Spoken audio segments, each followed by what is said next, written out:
বিয়েবাড়ি কি ঠাকুর পুজো, যে কোনো অনুষ্ঠান বাড়িতে আপনারা এই রকম টমেটো চাটনি নিশ্চয়ই খেয়েছেন।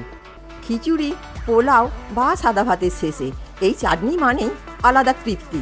আজকে আমি দেখাবো অনুষ্ঠান বাড়ির সেই আসল স্বাদে কীভাবে বানানো যায় টমেটোর চাটনি। টমেটোর চাটনি বানানোর জন্য প্রথমেই লাগছে টমেটো। এখানে আমি 1/2 কিলো পাকা টমেটো নিয়েছি।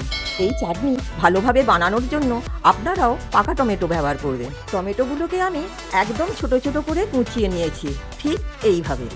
এবার নিতে হবে 50 গ্রাম কিশমিশ, 100 গ্রাম আমসত্ত্ব, 100 গ্রাম খেজুর আর 10-12টা কাজু বাদাম।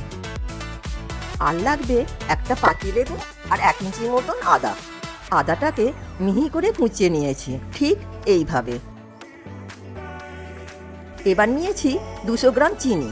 যারা চিনি কম খান তারা পরিমাণটা কমিয়ে নিতে পারেন। গ্যাসটা জ্বেলে নিলাম, কড়াটা বসিয়ে দিলাম গরম হওয়ার জন্য। এবার দিলাম 3 চামচ সর্ষের তেল। তেল গরম হয়ে গেলে ফোড়নের জন্য দেব 2টো শুকনো লঙ্কা আর দেব সামান্য 5 ফোড়ন। ফোড়নটাকে 20 থেকে 25 সেকেন্ড ভেজে নিতে হবে। এর মধ্যে দিয়ে দেব কুচিয়ে রাখা আদাটা। 20 থেকে 25 সেকেন্ড ভেজে নিতে হবে।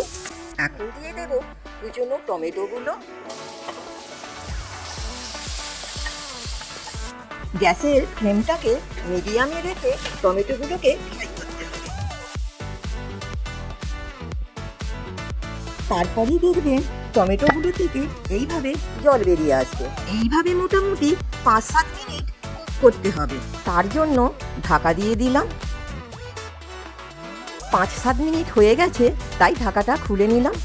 টমেটোটা খুব ভালো সিদ্ধ হয়ে গেছে। এবার দিয়ে দিচ্ছি 200 গ্রাম চিনি, যেটা আপনাদের আগেই দেখিয়েছিলাম। এবার চিনিটাকে সম্পূর্ণ টমেটোর সাথে ভালোভাবে মিশিয়ে নিতে হবে। চিনিটা সম্পূর্ণ মিশে গেছে, তাই বাকি উপকরণগুলো একে একে দিয়ে দেব। তাই প্রথমেই দিয়ে দেব কিশমিশটা। এবার দিয়ে দেব কুচনো খেজুর। এবার দিয়ে দিতে হবে কুচিয়ে রাখা আমসত্ত্বটা আর দেব কাজু বাদাম।